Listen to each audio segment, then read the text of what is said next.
Hey, friends. This is PlainSpoken, and I'm Jeffrey Rickman. This is a podcast I started a while back just to do a lot of things. I'm kind of all over the place, but one of the things I like to do is platform people who've been influential in the Methodist world. Today I'm joined by Reverend Dr. Chappell Temple. He's been very influential for many years, ever since I was a little baby pastor 12 years ago. I've been reading Chappell's name on all kinds of publications.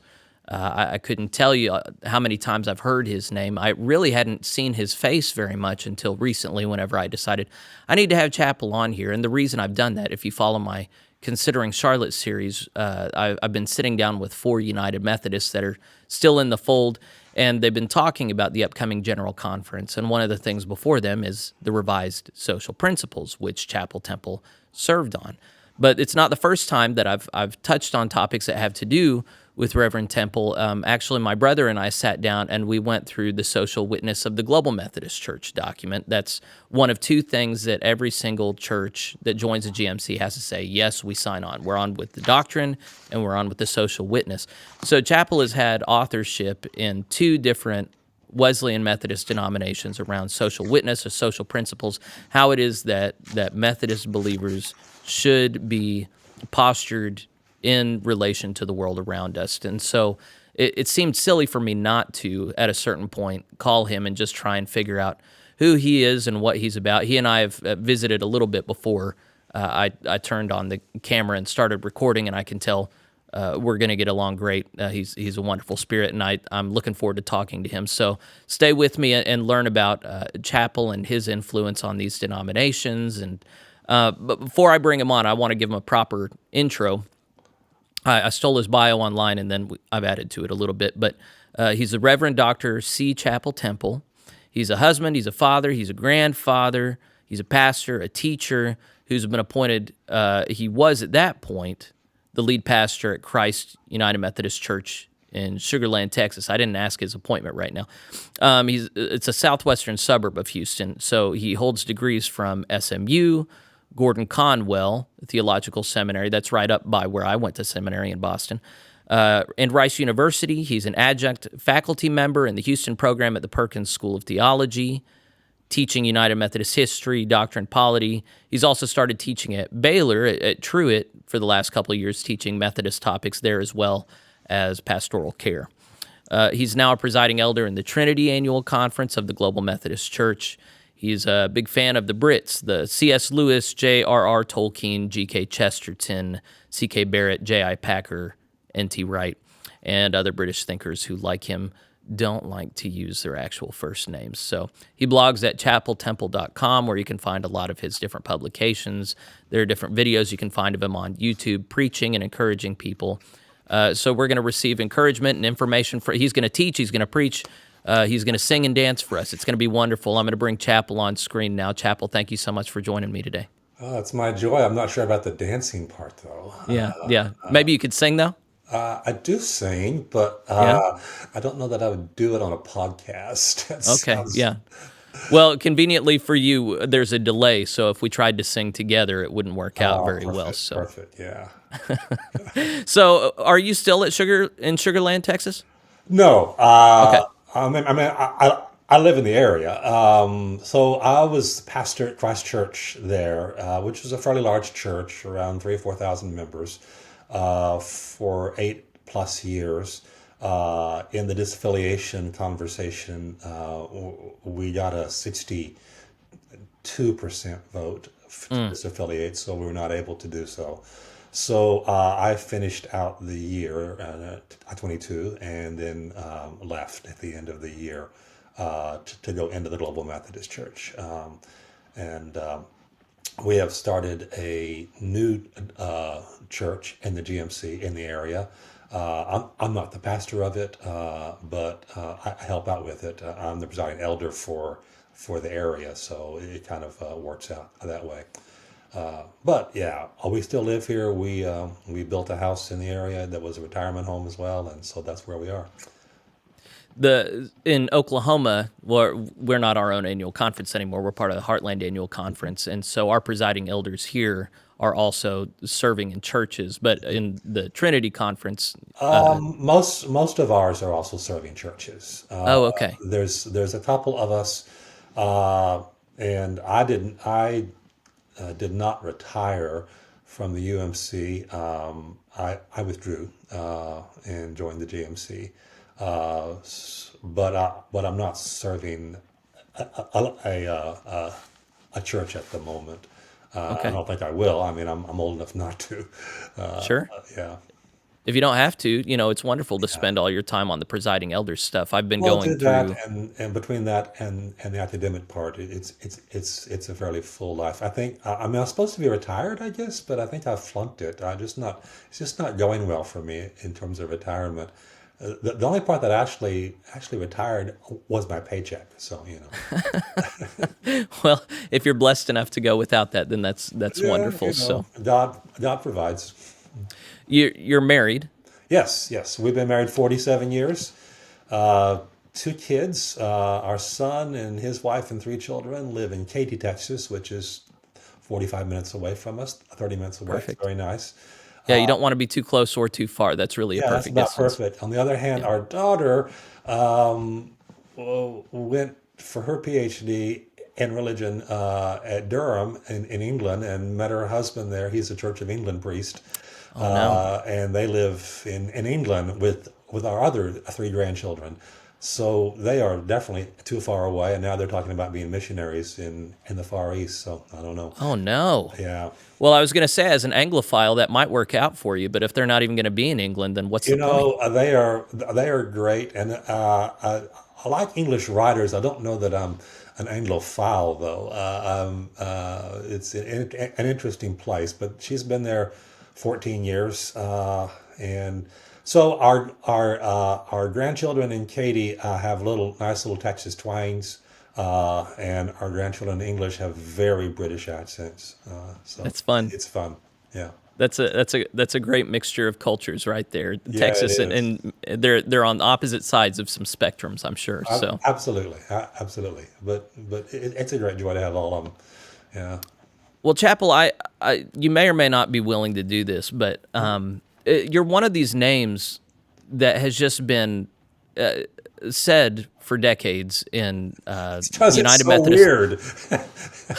I don't think so. I think you've been in positions of influence and you've earned a lot of people's respect.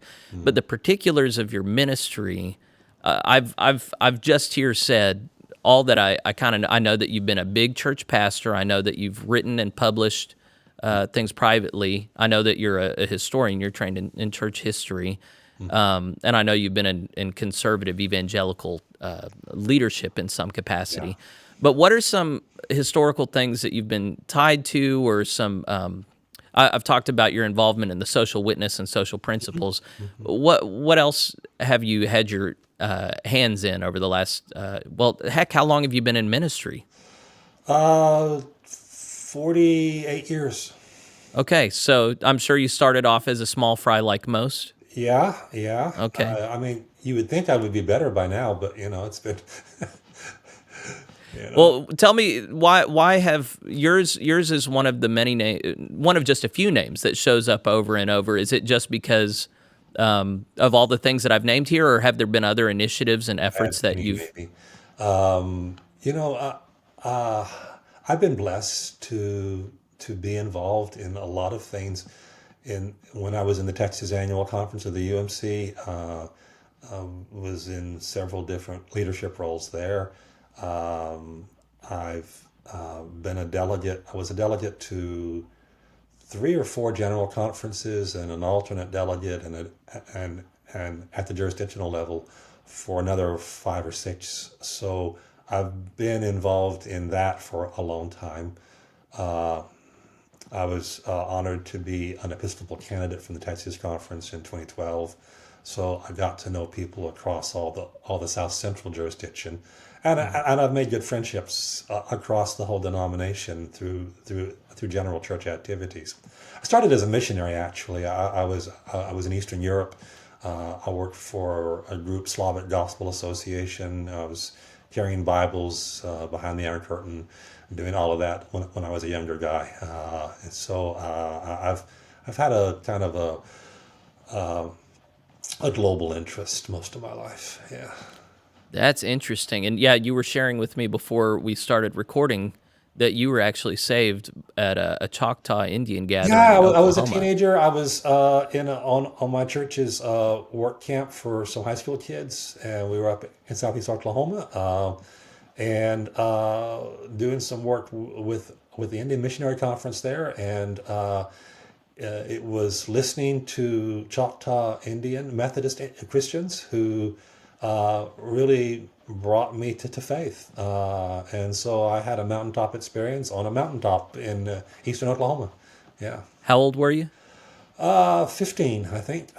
Wow. Yeah. And then did you simultaneously feel your call to ministry at that point, or was it later in life? Yeah, the Lord and I had some work to do on that. I mean, I felt like I could do that, but I didn't really want to be speaking in front of people. And so it was kind of a tenuous thing until he convinced me. Actually, I was in seminary and I had to have a preaching class at Gordon-Conwell. And I thought, oh, no, but I'll go. I thought the first night, all they'll do is they'll give you the syllabus and go over the books and all that. So yeah, that's fine. So they did that, and then the professor walked around the room, and he had a bunch of pieces of paper in a hat, and he said, "Draw one out. And there's a scripture on it, and take about 10 minutes and think what you want to say about it, and then I want you to give an extemporaneous, short message on it." And I remember thinking, well, I'm just going to go home now. This is not working for me. And I opened my scripture. I have a dysnomia kind of thing. It's a speech problem sometimes. And the scripture I pulled out, Jeffrey, was out of Exodus, and it was the call of Moses and Moses' argument that he was not a good speaker, and God's That's a answer good one. about who made your mouth. And I just started laughing. And the professor said, "What are you laughing at?" I said, "I'm laughing because God has this wicked sense of humor. He's just trapped me here." So, that's how I ended up. But, it wasn't where I thought I'd be in politics maybe. And when I was a senior in high school, I went on a close-up trip up to DC. And I discovered there while I was, it's a really neat opportunity. I met a lot of senators and all kinds of people. And what I discovered I was really doing the most was talking to other students about Jesus. And I thought, wow, if this is what happens in the center of the political world, maybe this is where my focus ought to be. Yeah, well, and it's clear that you have there are a lot of clergy I know who get real fed up with the politics and the issues, and they don't really have they'll get overloaded and Yeah, frustrated and yeah. flustered. But it's clear that you do have the patience for wading into those waters as a believer and a Methodist, Well, I think you have which to. is Yeah, I think I think you have to. But I mean, politics gets a bad name. Politics is just people. It's just people interacting in some sort of a corporate way, and to the politics in the church can be very unsettling. But I have to think, but these are still just God's people, and they're trying to sort it out. And even though I'm not sure some of them may be completely God's people, they're still part of His kingdom, So well, I didn't. Well, let me ask you this, and then based on what's said, I might ask you the thing I'm wanting to ask you. But what was your PhD? What did you write to get your PhD? well, actually, I wrote. It's a little piece called "Building the Wall," and it's a theological and historical analysis of the First Amendment. And so it is taking what I say is an American experiment in church and state, and producing a new model that the world hadn't seen before Hmm. of a voluntary kind of understanding of that. So what I did was a lot of people trace church and state issues back to Jefferson, who wrote a letter in 1804 to some Baptists up in Danbury about that, and he used this phrase "wall of separation." Hmm. But actually, 100 years before him, the some of the Puritans, Williams in particular, had used the same phrase, but in an opposite way. Jefferson meant it that needs to be a wall to sort of protect the state from the church, and Hmm. Williams said there needs to be a wall in the other direction so that the Right. church is safe, off the state. So Hmm. that's what I found interesting, and I wrote on that there was the University Press of America said they'd publish it, but I had to redo it, and I was so sick of it, I just didn't fool with it. So, in Oh, the current context of the Christian nationalism debate, do you find yourself kind of champing at the bit to start tweeting at some of the you people who know, are leading that discussion? I have sometimes because there's so many uh, myths that sort of go around on both sides. Hmm. One that America was founded as a Christian nation, Hmm. and it really wasn't. Right. On the same boat the Pilgrims came on were the Cavaliers, and here for business reasons. But the other side of that myth is that the founding fathers did not envision some role for faith, and they did. I mean, it's clear all the way through. So I think you kind of have to understand America is not God's last chance for the world, and it's not something, but it is a tool which He wished to use and has used. We just have to sort out how we see ourselves in that whole complex, you know. Well, and that's the larger family of questions that I see you Hmm. being very influential Yeah, in Methodist circles. So let's talk about sure. your role in the United Methodist Church, the social principles, specifically the revised social Yeah, principles. I yeah. guess the original social principles were constructed in the 1960s and then augmented along the way. But then, The first social principles, 1972, okay, is when they enter into the UMC. Now, there's a sure, long history before that. sure. 1908 is when the first social creed is produced by the Hmm. Methodist Episcopal Church North. And You can go back really though to the Wesleys. I mean, who were very active in social work and going on in prisons and mercy houses for the poor and all kinds of things like that. In the anti-slavery movement, but social principles came in 72. They were revised numerous times. I think they've been revised every quadrennium since 1980, maybe. In 2012, they started a revision of the social principles in the General Board of Church and Society. Yeah, they didn't want to just make little edits anymore. They wanted to completely Well, rewrite the whole thing. yeah, and it very much needed it because it had just been piecemealed onto Right. for decades, Hmm. and you have really it had odd kinds of juxtapositions in it. I mean, at one point it would be talking about bioethics and space and all of that, and then it would say gambling is a menace. You go, what? Because that was an old one that was still just in there, you know. So it did need something. Hmm. I was assigned by the South Central jurisdiction to serve on the General Board of Church and Society, which I really believe is God's sense of humor again. Because you would not find a more progressive liberal body anywhere in the UMC than was housed in that agency. Yeah, I think it's important for listeners to know GBCS, General Board of Church and Society, has been essentially a religious wing of the Democrat Party for decades. They You have a know, building on Capitol Hill, and they intentionally see themselves as a policy agency for far left initiatives within the it's United Methodist Church. They align themselves with pro-abortion agencies and had to be forced to cut those ties when the yeah, General Church tried to mandate that they advocate for persecuted Christians abroad. They just refused to do it. yeah, They, yeah. I It's believe, have adopted a vacation Bible school curriculum that was crafted by Reconciling Ministries Network. No, yes, they drafted it. They wrote a grant for it.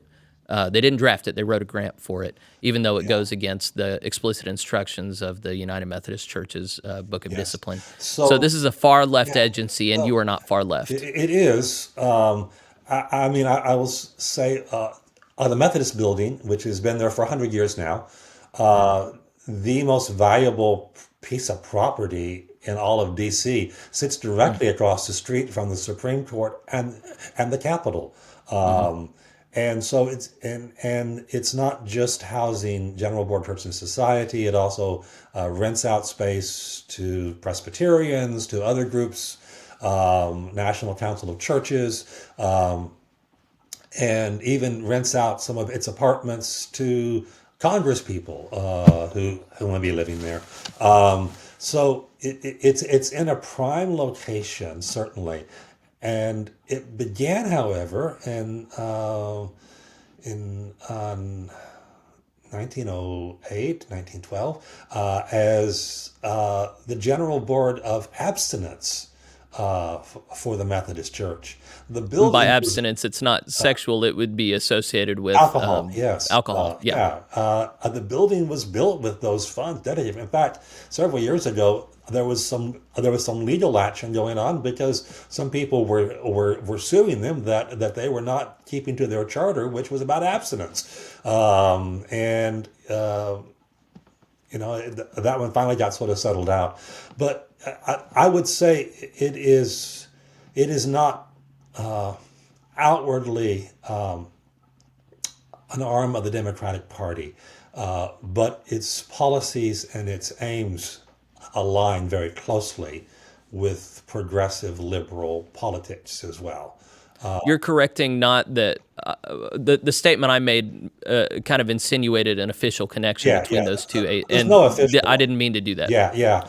Okay. And so there are, I believe, 55 global directors. Now, interestingly enough, let me think of when it was.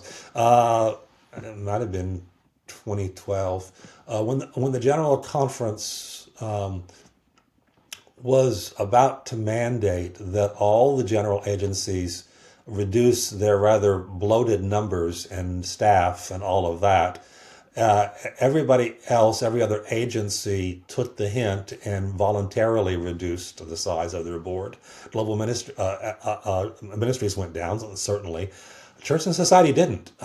They said their work is so vital that they just can't do it with anything less than they have. So they have Just to be 50. clear, their job is taking money from the pews of mostly conservative people and then using it against them in Yeah. policy from Well, top-down government initiatives. they have 55 global directors, I believe, is the number on their governing board. Hmm. I was one of those 55, Okay. and I would say out of the 55, at least by my head count, perhaps five, six, no more than eight of us would be considered on the conservative side. Hmm. Everybody else on the liberal progressive side. Hmm. So it made for interesting meetings. But I'll also tell you that I think it's an agency that's a little bit out of control, not just in terms of what it's doing, but in terms of how it functions. For example, on the first meeting I was at, there was a motion made to approve the budget for the agency. I looked at the budget, and there was $1 million deficit in the budget Mm. from anticipated receipts, contributions versus expenses. Mm. So I asked the question. I said, "How do we address this deficit?" And I was told, well, there are reserves, which we have. And I said, well, how much is in the reserves? Nobody in the room knew. And they had to go look it up. And they came back and they said it was about 14 million.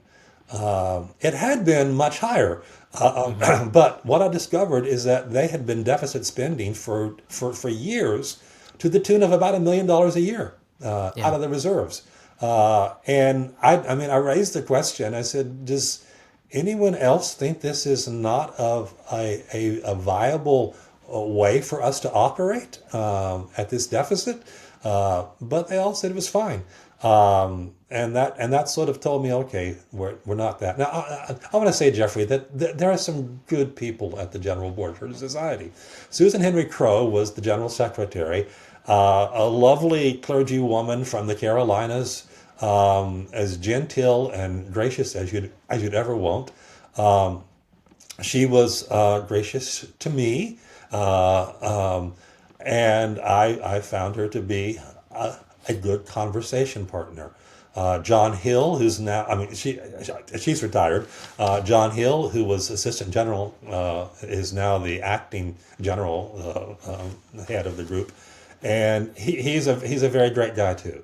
So I don't mean to disparage the character of some of the people there, but I will say that I think there are others on the board who have, and some on the staff, who have a strong agenda, Well, I'll tell you why it is that I'm kind of coarse in my characterization of the organization, and I would actually extend that to most of the people involved, and that's because between the far left progressives that have no compunction about taking people's money and using it against them, and then the centrists that just can't seem to find the spine to know how immoral that is, I don't really know which crew I find more reprehensible. At this point, I think the only way to be a good centrist is to be like Lonnie Brooks, who says, look, I want the same things as you guys, but we got to do it the right way. If we're the good guys, we have to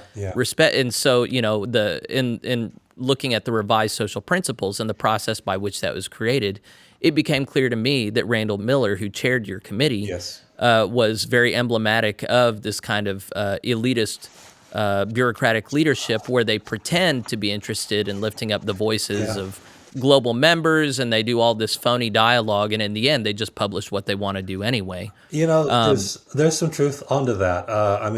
Lonnie is a friend, and I respect him greatly. I like Lonnie a lot. Randall Moore or Miller is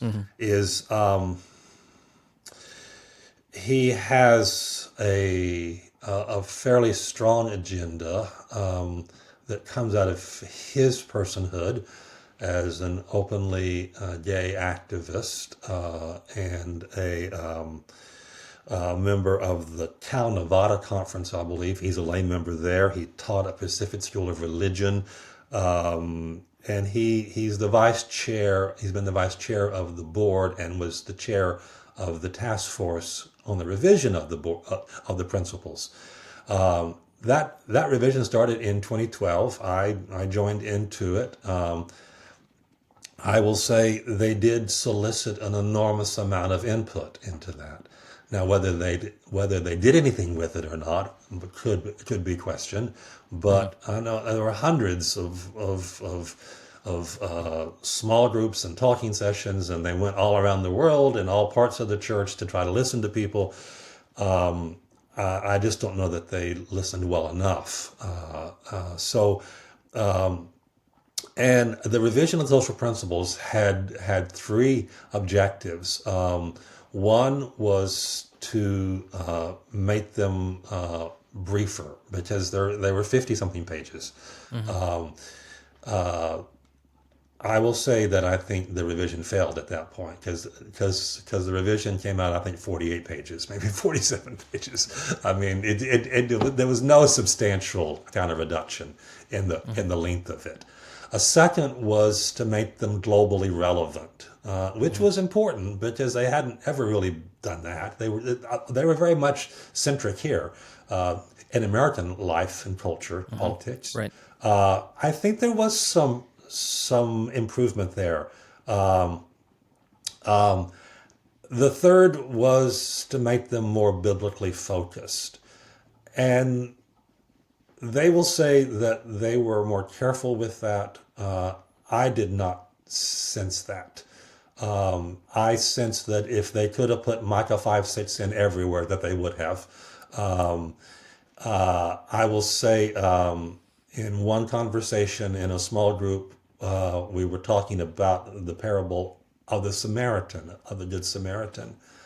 And one of the participants, who is a clergy person from somewhere else, had it all wrong. I mean, he had it was a Samaritan who was beat up, and a good Jew came along and saved Oh, him. he didn't know the basic story. And I said, I mean, so the five of us that are more conservative looked at each other and thought, who's going to tell them, and finally I said, I'm fairly certain it's the other way around. He said, what? I said, I'm fairly certain it was a Jew that was beat up and a Samaritan who came around. He said, oh, okay. And and I thought to myself, you didn't fail seminary, you failed VBS. I mean, how do you Yeah. not know that? Yeah. And I mean that's an isolated incident. I don't think that would be fair to say that's how the whole board felt. But it did tell me that there wasn't as much seasoning in the scriptures that would allow people to sort of think, what does the witness of the Word of God say to these things? Well, okay, so as I read my scriptures, what I see is Jesus being completely indifferent to Roman law and policy. What I see is the early church being completely indifferent to worldly rule, voluntary submitting to it whenever it doesn't contradict their faith, but also choosing to fear God rather than men Yes, that's whenever right. it does come to observing their faith. Whenever it comes to group statements being made by ecumenical councils, the first several centuries had very little to do with social policy, everything to do with doctrine and dogma. So it has seemed strange to me. So here's where I'm going to issue a challenge to you and have you correct me, because it has seemed to me that this desire for the church to make public statements as with regard to social policies is an extension not of a biblical faith, but of a political concern, which easily lends to the co-option of churches for political means. So you've already kind of laid out a counter narrative where John and Charles Wesley and the early Methodists were clearly engaged in social intervention in some capacity.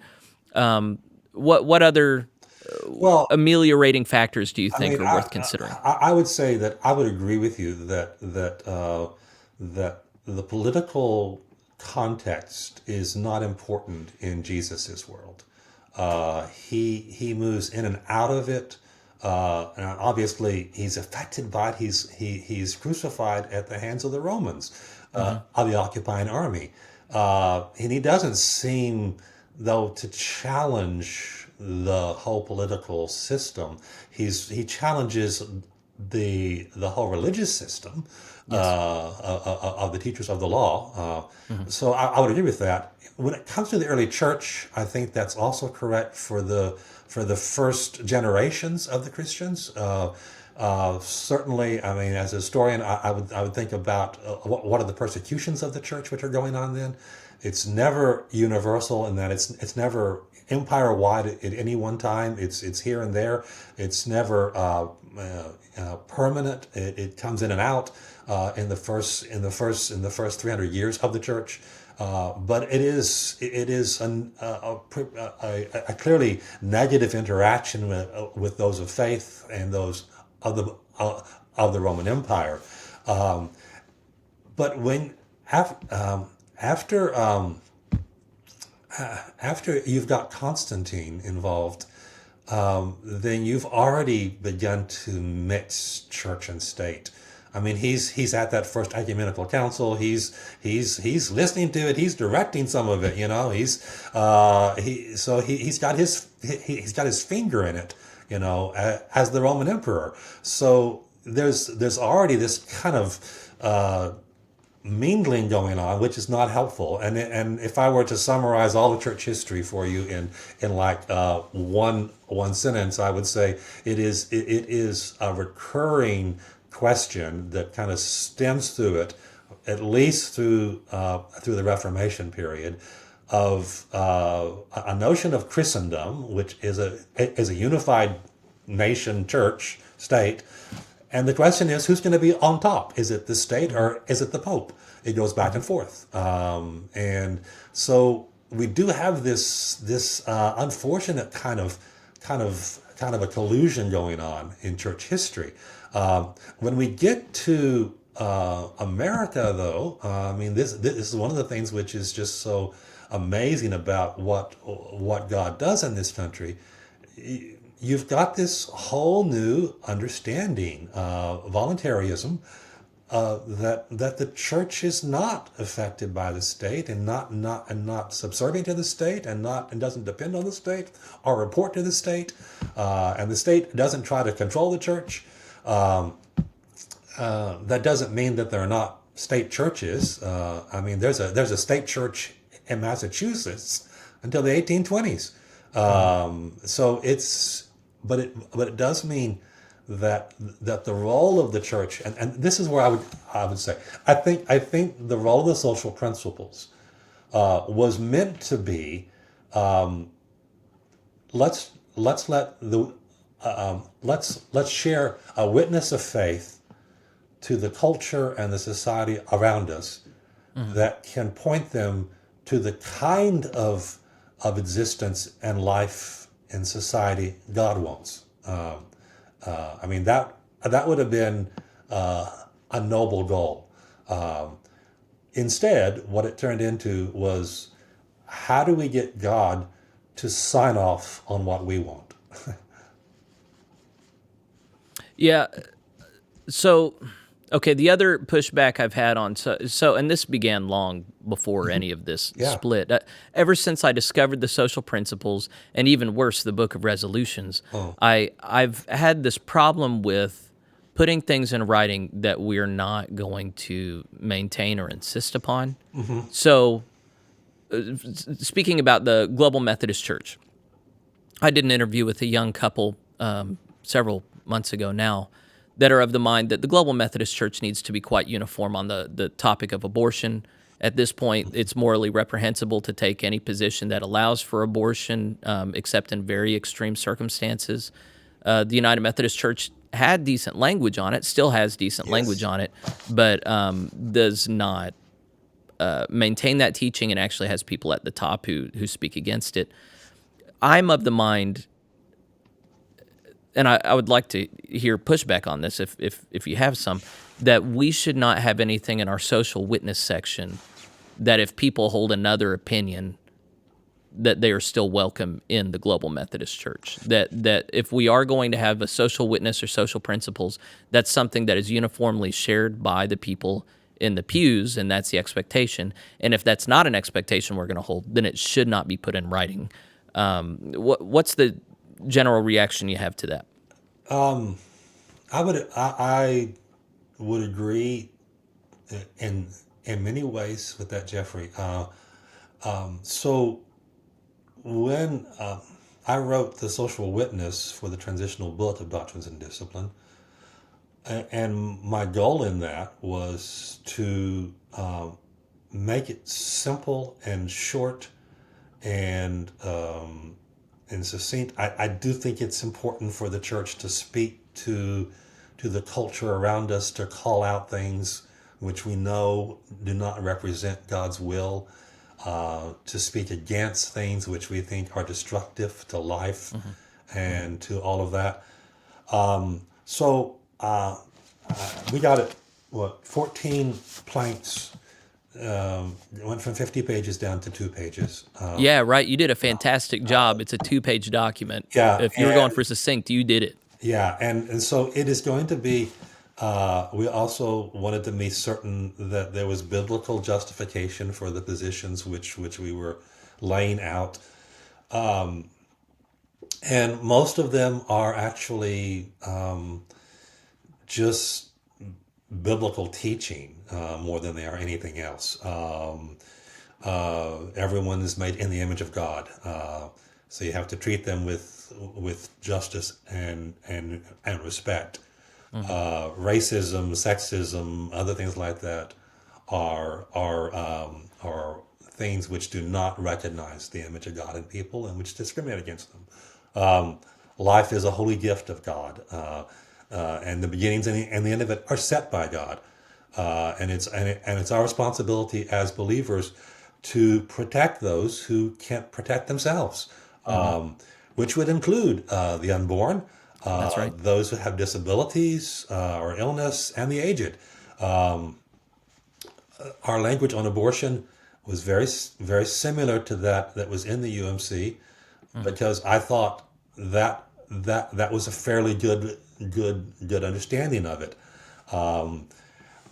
The sacredness of life compels us to resist the practice of abortion, except in cases of tragic conflicts of life against life, Hmm. when the well-being of the mother and the child are at stake. We do not accept abortion as an acceptable means of birth control or selecting gender. But then I said, we also call upon all Christians as disciples of the Lord of life to prayerfully consider how we can support those women facing unintended pregnancies without adequate care, counsel, or resources. I mean, Hmm. I think I was influenced by that because many years ago, I happened by a Catholic church which had a sign in front of it, and it said, out of reverence for life, this congregation pledges its support to any women who are facing unintended pregnancies. Hmm. And they meant by that, we'll pay for it, and we'll give you care, and we'll help all the way through. And I Hmm. thought, okay, that's how Christians ought to be acting, not out picketing people or shaming people necessarily, but also saying, let us show you a better way, as it says in Acts. And so, that was how that turned out. Now, one of the things I will just say about our social witness is it's intended not to be something which is amended every 4 years or every 6 years, however the General Conference meets. It's Hmm. intended, and I think the way it's going to end up is that it's going to take maybe a two-thirds vote to amend anything in the social witness, because we just don't want to get into that game of writing resolutions and trying to do all that. One of the raps on the GMC I know is that, well, this is the anti-gay church. These are the people who don't like homosexuals. Hmm. And I will share with you that if you look through the entire transitional book of Doctrines and Disciplines, you will not find that word anywhere in it. Homosexuality is nowhere mentioned in this book. What there is mentioned is a positive definition, an understanding of marriage between a man and a woman, and of the gift of our sexuality as something God has intended to be exercised within those boundaries. Hmm. That's all it says, and so we're not out to get gay people. We're not out to keep. I mean, we have a church in my area which was not able to actually disaffiliate. It had a 62% vote. So 400 of them walked out and formed a new church. Hmm. Some of the people that walked out with them was a gay couple from the old church who Hmm. said they are tired of being used by the UMC as poster children or something like that for their arguments. Uh, they just want to be in church. And I think that is a beautiful thing. I mean, we don't have any prohibitions against gay individuals, lesbian, gays, anybody coming to church, being a part of it. We do draw a line in terms of ordination and of leadership, and we do draw a line at the marriage question. But aside from that, and I'll also tell you that within the last 2 years, the Global Methodist Church has been coming into existence. I've been in numerous conversations with people all over the denomination, all over the world. And over those 2 years, I have not once, not one time, heard anybody mention this sort of gay issue. It's just not what is driving our church. It's just not there. And that is the big lie that some of the UMC folks keep on telling, that this church is just about being against gay people. Well, the thing that I am hopeful that they're right about, I do hope that the GMC can take a stand. It hasn't yet, and I think it'll hurt us if we don't, on the nature of human identity. And with respect to sexual Yes. identity, but also racial identity, there are very different opposites that that you could say there is language in the Global Methodist Church to go either way. So with race, there's anti-racism, Ibram X. Kendi, forming annual conferences that overlap with others but are separated based on ethnicity. That's something that I know a conversation is happening, whether or not we want to try and have a colorblind, multicultural body, or we want to have mutually protected ethnic groups in the GMC. But also within our understanding of human sexuality, do we have kind of a Preston Sprinkle understanding where one's sexual orientation is endowed by God and can always be redirected towards him and bring him glory, even if gay sex is not a good idea? Or do we have what I would consider a more biblical understanding, which is human sexuality, like all other parts of human nature, is subject to the fall and needs to be completely removed in order to some forms of human sexual desire need to be, and we would be wrong to identify as gay Christians or trans Christians. These are the bigger issues that our society is reckoning with. And if the Global Methodist Church avoids that and just tries to keep everybody together, I worry that it's going to reproduce the same misery that was found in the United Methodist Church, which tried to be a big tent. Let me just read, because two of the things say this. We believe sexuality is a gift of God to be affirmed as is exercised within the legal spiritual covenant of a loving and monogamous marriage between one man and one woman. And then it says we are saddened by all expressions of sexual behavior, including pornography, polygamy, promiscuity, that do not recognize the sacred worth of each individual, or that seek to exploit, abuse, objectify, or degrade others, or that represent less than God's intentional design for his children. While affirming a scriptural view of sexuality and gender, we welcome all to experience the redemptive grace of Jesus and are committed to being a safe place of refuge, hospitality, and healing for any who may have experienced brokenness in their sexual lives. So I think what we're trying to say there is simply we think God has designed it to work in one way, and we're not going to back away from that, but we're also going to try to be as pastoral and redemptive as we can be for people who may not have experienced that, Yeah. So as we are looking through the social witness document in the current transitional book of doctrines and discipline that begins on page 20, I think. Yeah. How many were you the sole author of that document, or were there other people that were? So the writing team for the transitional book was three of us. Jay Therrell, who's in Florida, and also Lambert, Tom, who's worked with Good News for a long while, and myself. We took different parts of this. I took primary authorship on a lot of it, and this is one of the ones I did. But then what I drafted went to the other two guys, and we worked at it, and we made a few tweaks here and there. We as a group worked through the scriptures and made sure that what we had was in fact really helpful in understanding those places.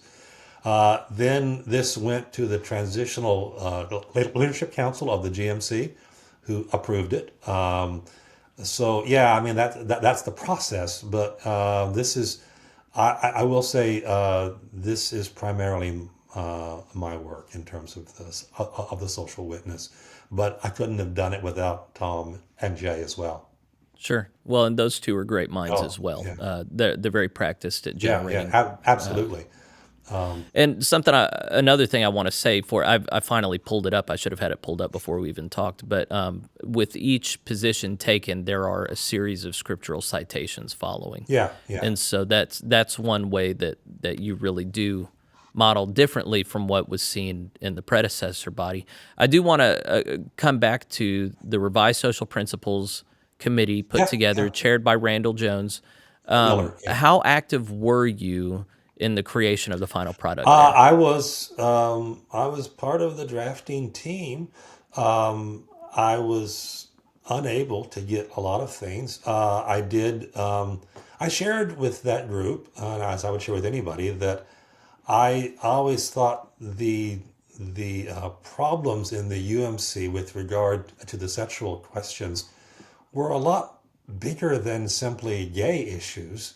We had a lot more difficulty with straight pastors who were not faithful, infidelity, and so I pushed for the revised social principles to broaden that out and to talk about promiscuity, pornography.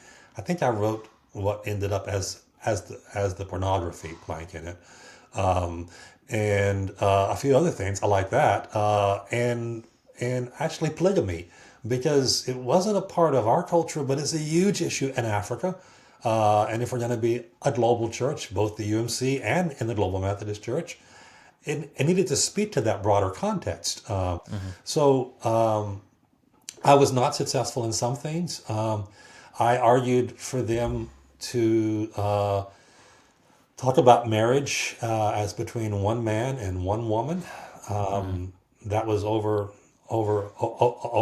or it was outvoted. I then argued.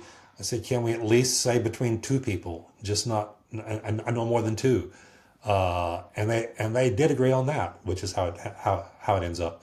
But if you look at the revised social principles, they are very studied in talking about.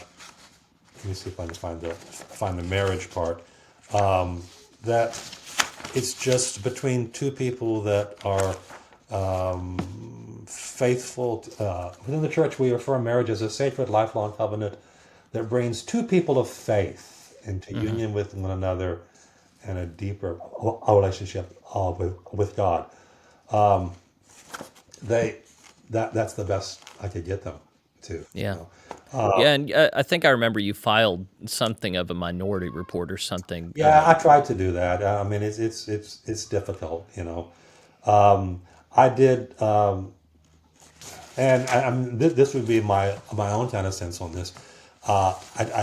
Because I encouraged them to raise up the notion of a civil marriage, of a civil ceremony, which I am okay with as a Christian. I mean, I think the state can say what it wants to about it. And I don't have any interest in saying to people who can be by their bedside when they're at the hospital, any of those things. I just can't call it marriage.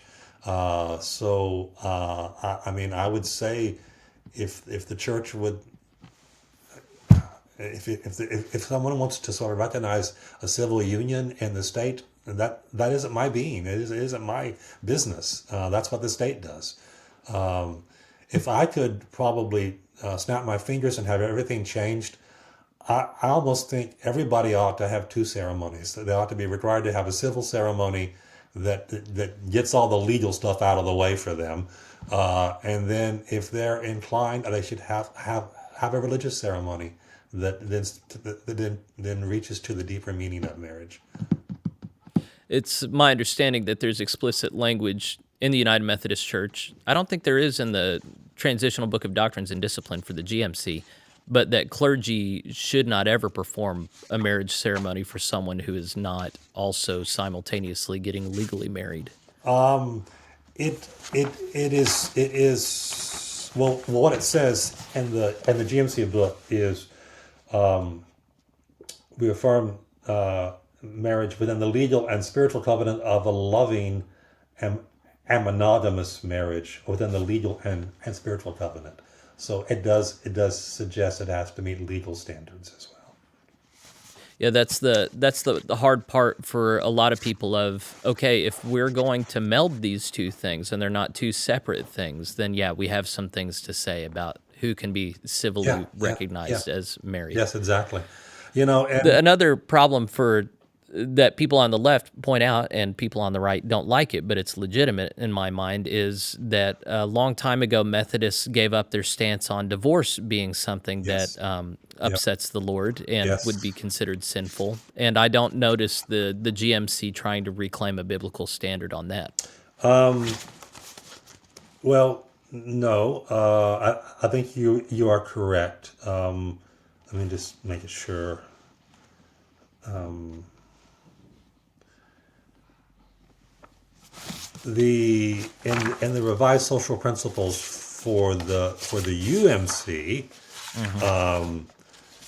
it does talk about divorce, but what they said in the UMC, we recognize divorce may become a regrettable but a necessary alternative when marital relationships are strained beyond repair or become destructive, or when spouses are irrevocably estranged. I think that's language of concession to the reality that is there. The one thing I would say, from being a pastor 48 years, I never came across. I did a lot of marriage counseling. I never came across any issue between a couple which could not be resolved if so long as both parties were willing to resolve it and to work at it. What I found I could not resolve was if one party or both parties had already had one foot out the door and already decided, and they weren't going to change. Yeah. So those marriages couldn't be fixed. So I go back to Paul's words in the Corinthians, first letter, chapter 6, about marriage. And I think there's a really redemptive word there about if you're married to an unbeliever and they want to leave, whatever, you're not bound to them, and in essence, I mean, it ends up saying, above all, God desires for you to live in peace. And I think that's an operative word for us sometimes. There are people who are in marriages which are living hells, and I don't believe it is. I mean, I don't say I would counsel those people that you have to stay married to that person, you have to be with them forever, and you have to do all these things. If they're abusing you, no. If there's inappropriate kind of things going on, no. So then it comes down to this question of is divorce an act, or is it a state of being? If it is an act, like any other sin, and it is sin, it can be forgiven. If it's a state of being, if you are divorced, and you're always going to be divorced, and that's your status from now on, then there is no forgiveness possible for a state of being, unless that status is somehow changed. So I mean, it's not in here, Jeffrey, because I think what we recognized was that our job is to sort of lay out, here is what God's intentional will for us is. This is what he desires for all of his children. This is how he thinks the gift of sexuality ought to work. This is why he designed it. This is what marriage is supposed to be like. So we lay those things out. And then if people can't do it, if they don't meet them, if they come in repentance, like the woman caught in adultery, then like Jesus, we say, "Neither do I condemn you. Go and leave your sinful life." Okay. Well, we're coming up on Yeah. the Wow. hour mark, and so I don't really want to end on that note. Instead, I think I I'd love like to talking to you, just by the have way, you. Jeffrey. This is great. Yeah. I mean, I do this because I enjoy it quite a bit. So Yeah, it's I hope good. that comes through. I've listened to I most uh, of your. I want to hear you talk a bit about the convening general conference for the Global Methodist Church. If you're planning on attending, what your hopes are, what you're excited about. Well, I'm excited about it. I'm excited. It's in Costa Rica. I think Hmm. that's a wonderful thought. Now, there's an oddity to it because the Costa Rican Methodist Church is an autonomous church. It's not part of the GMC, but the Hmm. relationships have been very, very strong with that. The bishop there is great. Um, so whether I'm going to be there, yeah, I'm planning to be there. Whether I'm a delegate or not, I don't know because our conference hasn't yet chosen delegates. Um, I have worked on a couple of things in preparation for that. Uh, with Tom, I've been on a legislative process committee, which sort of has laid out all the plan of organization and the procedures that will follow and all of that. As you know, it's a limited general conference because it's only 6 days. So the entire transitional book is not open. There's just certain paragraphs of it that are open that we think is the most important. The One of the intentions, I believe, has been to have a follow-up conference maybe in 26 to sort of finish it all out. But there are things which we really need to get in place. We don't yet have a constitution. Uh, we may not want a constitution. I don't know. I wrote one for the original book, and I don't know if it's being used or not. But there is a group working on that. Um, we don't have clarity about bishops at the moment. When we wrote this book, we envisioned the possibility that entire annual conferences might be able to sort of come out. That was Hmm. not the case because of the bishops and the judicial council's rulings. Uh, so the end result is that we have a church of tens of thousands of people all around the world, 17 annual conferences, and we have two active bishops. That's all. Mark Webb handles roughly the northern half of the U.S. and the northern hemisphere, and Scott Jones handles the southern half of the U.S. and the southern hemisphere. I mean, that's absurd. But what we're discovering, which is there's a task force that'll be bringing this, is maybe we don't want residential bishops along the model of. Are you on that episcopacy task I'm force? not. I'm not. Okay. They're supposed to be putting out a recommendation any They day will now. be, and I think the way I don't know how they're going to do it, but I think what I kind of sense as a sentiment is that we think of bishops now as they were originally thought of as sort of general superintendents for the whole church. Hmm. And we have conferences led by, right now, it's a terrible term, presidents pro tem. That it doesn't fit at all. I think that'll get changed maybe as conference superintendents or something. The bishops still set the appointments, but they're not involved in the day-to-day management of an annual conference. But that has to get sorted out. Okay, I am. In addition to the legislative committee work, uh, there's a transitional commission on ministry that has been formed, which I'm the chair of at the moment, and so we are looking at numerous things. I think we're going to need a rewrite of paragraph 407, which lays out sort of what are the educational kinds of requirements. Lots of things have happened since we did it. We did not envision what would happen with local pastors. We knew that we did not like the concept of local pastors because they've been second-class ministers in the eyes of many people. Sure. Yeah. So the answer was let's get them ordained. Um, what we didn't realize was that we had hundreds of them who had not yet finished course of study, and the minute they went into the GMC, the UMC threw them out of the course of study programs. Mm. So that's one of the things I'm doing. I teach for Truett Seminary at Baylor, and we created a pastoral study program, which is our version of course of study. and started it this past fall. We have over 100 people in it right now, which are people that were primarily local pastors who are trying to sort of meet the standards for ordination as quickly as we can. So there's things like that, and so I would hope to be involved in some of that. And we have friends there in that country that we hope to see, and so I plan to be there one way or the other. Whether I'm a delegate or not would depend upon my colleagues in the Trinity Annual Conference. And you're excited. Yeah, I am You're excited by it. optimistic. Yeah, yeah. I mean, Yeah. because here's the thing. I don't know if you found this to be the case in the Heartland Conference. Um, the first meeting of what was then Eastern Texas Conference, but we have Arkansas also and Louisiana, so that really didn't fit as a name for the conference anymore. So it's now Trinity Conference after the three, I Hmm. guess. Um, Hmm.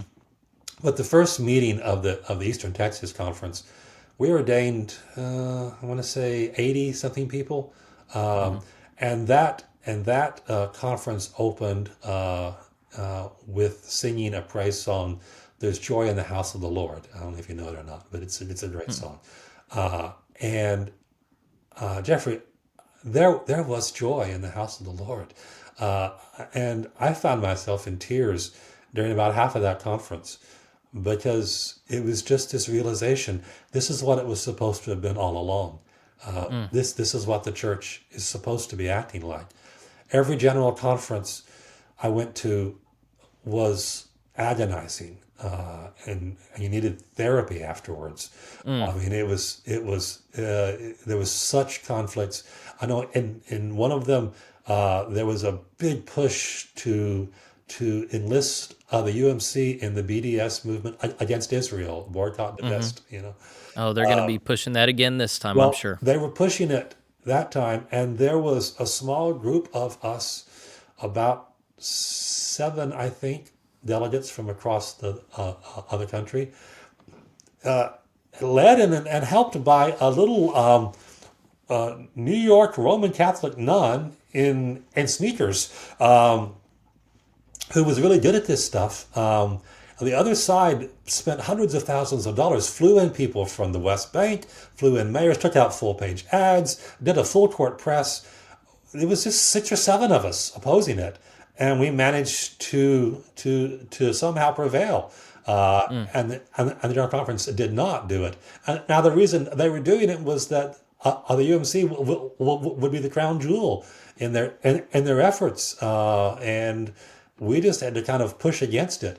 Yeah. But I mean, so if you're in those kinds of fights, I mean, some other time I can tell you about. I had a proposal that I thought would have changed some of the language on sexuality. I got it passed somehow the committee. I was on the dais ready to present it, and then Adam Hamilton got up and made a motion instead, and all hell broke loose on the conference floor, and everything was lost.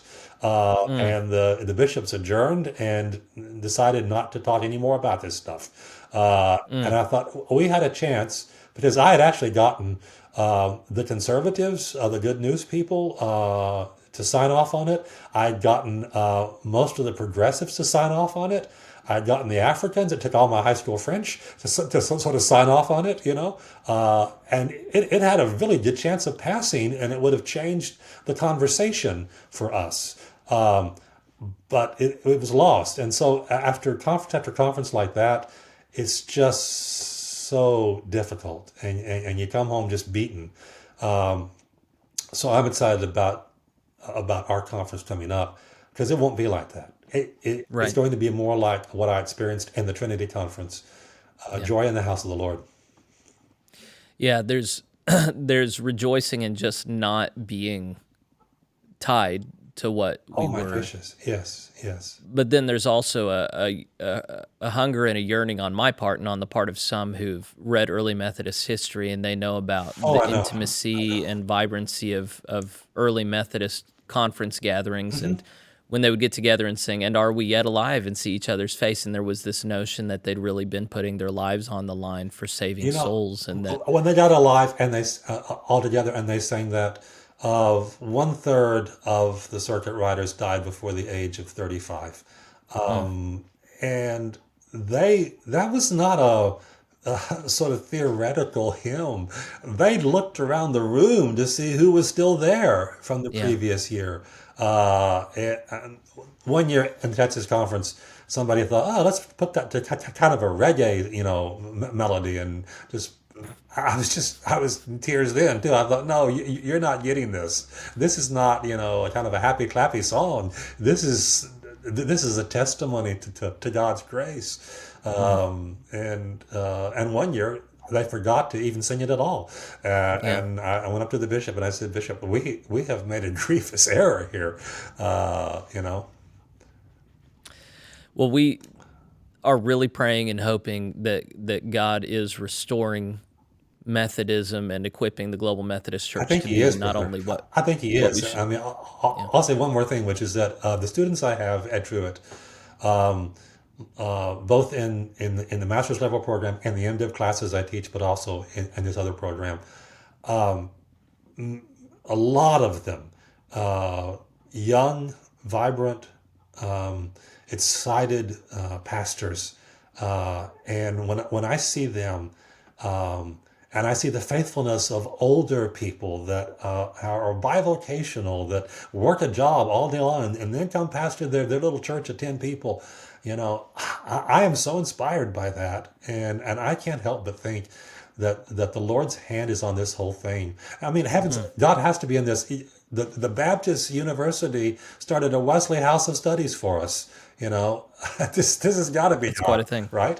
Yeah. Yeah, Well, I'm certainly glad to hear more about yeah. Truett and what's going on over there at Baylor, and then also to hear about the stuff behind the scenes Yeah. in crafting these very influential documents. And for my part, I'm pretty sure I'm not going to be at the convening conference, but I sure am Oh, you should excited for come, you and Jeff. You for should others. come. Yeah, absolutely. Well, I'll be very excited to hear how things go, and of course, I'll be talking about it There here. is there is a direct Southwest Airlines flight from Houston Hobby to there. I mean, Costa Rica. You can get a cheap fare too. So Mm. come on, brother. Well, we need to wrap. So, All right, Chappell brother. Temple, thank you so much Yeah, for absolutely. visiting with me, and friends, thank you for joining us. I hope you've enjoyed learning about all this stuff as much as I have. If you have, share this with other people that you think would enjoy it, and then always let me know your thoughts in the comments, or you can email me at plainspokenpod@gmail.com. And then if you want to support the work that I'm doing, then just stay till the end of this video, and you'll see a link to go to support my work. So, thank you so much. God bless you. I'll see you next time.